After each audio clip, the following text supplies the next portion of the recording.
Ria noticed it first in the wedding album, 3 weeks after she got married. She was showing her sister-in-law the pictures from the reception when she flipped to a photo of herself cutting the cake. Except the woman in the red lehenga standing beside Kabir had no face. Not blurred, not shadowed. Just a smooth, blank oval where her features should have been. Like someone had wiped the photo paper clean with a thumb. "That's a printing defect," her sister-in-law said, laughing it off. "Happens all the time with these studio prints." Ria laughed too, uneasily, and closed the album. She didn't open it again for 4 days.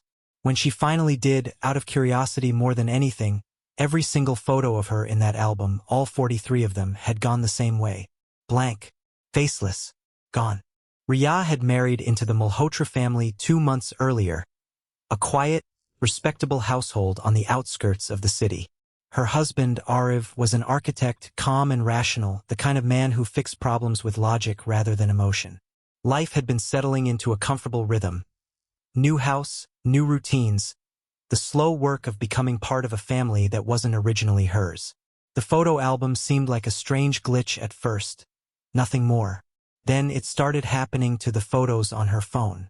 She noticed it on a Tuesday morning, scrolling through pictures from a friend's birthday dinner the week before. Her face, in every single photo from that night, had softened into the same smooth blank. Not pixelated, not corrupted, just missing.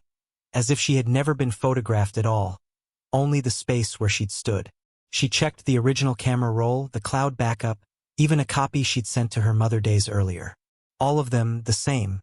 Her mother, when Ria called her in a panic, insisted the photo on her end looked completely normal.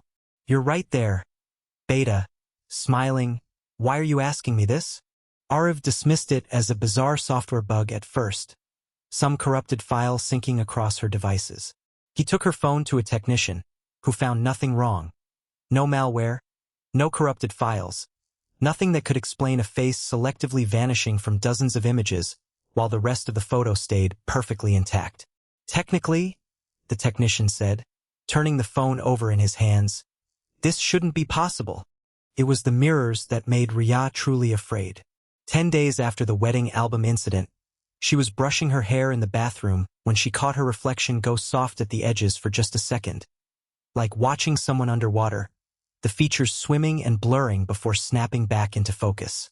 She told herself it was tiredness, bad lighting, anything but what it looked like. But it kept happening. A flicker in the hallway mirror. A blur in the reflection of the darkened television screen. Each time lasting a fraction longer than the last.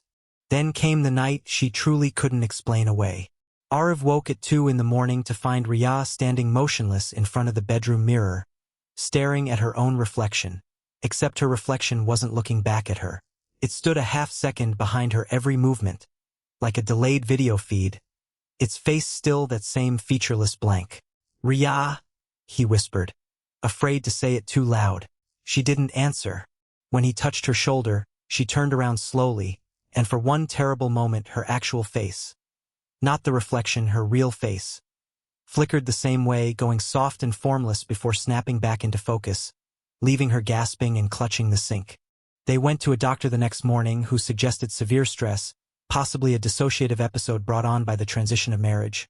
New home, new family, new pressures, a mind protecting itself by, in some sense, trying to erase her own image from view. It sounded plausible on paper.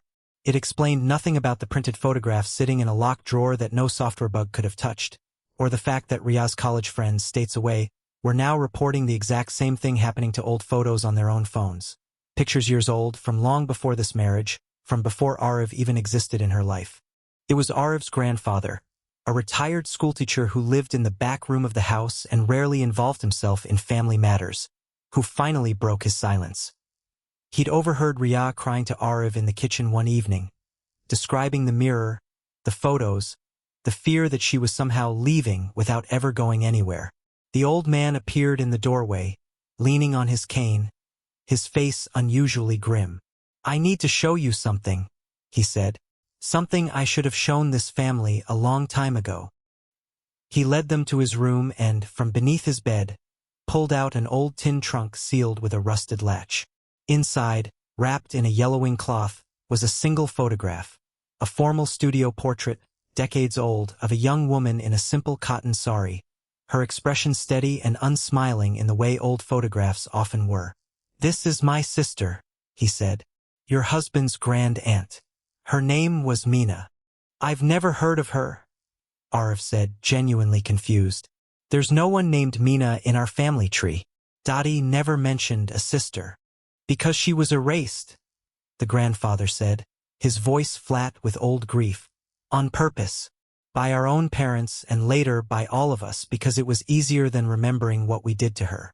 He explained, slowly, painfully, that Mina had fallen in love with a man from a different community when she was 22.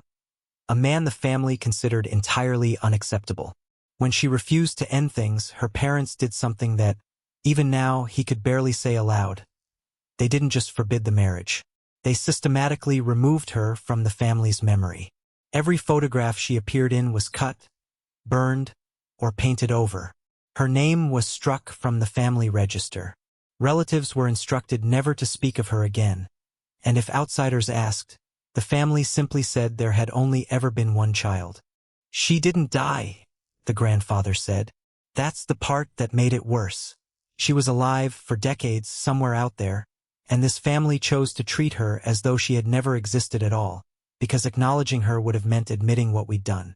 I was young. I went along with it because I was afraid of my own father. I've regretted it every day since." She wrote to me once, years later, just to ask if anyone ever thought of her. I never wrote back. I was too ashamed. Ria's hands were shaking as she looked at the one surviving photograph. "Why is this happening to me? I never did anything to her." The grandfather looked at her with something between pity and recognition. "Because you're the newest woman to enter this family since she was cast out of it. I think, and I can't prove this, I only feel it the way you feel whether changing before it arrives. I think Mina has been waiting a very long time for someone in this house to notice that a person can vanish and still exist. Every bride before you probably felt something small, something easy to explain away. You're the first one who saw it clearly enough to be afraid of it. Maybe that means you're the one meant to end it." They found Mina's family register entry the next day, or rather, the torn stub where her entry had once been, cleanly razored out of the old ledger decades earlier, leaving nothing but a jagged edge and a gap in the numbering that no one in 3 generations had ever questioned. Arif's father, when confronted, went pale and admitted he'd always known something was wrong with that page, but had never dared to ask his own father about it. The grandfather spent the better part of a week making phone calls, writing letters, chasing threads through old community records, trying to find out whether Mina was even still alive. What he learned broke something open in the whole family. She had died 11 years earlier, in a small town 3 states away, having lived a full, quiet life with the man she'd chosen. A life the family had never once acknowledged, attended, or mourned.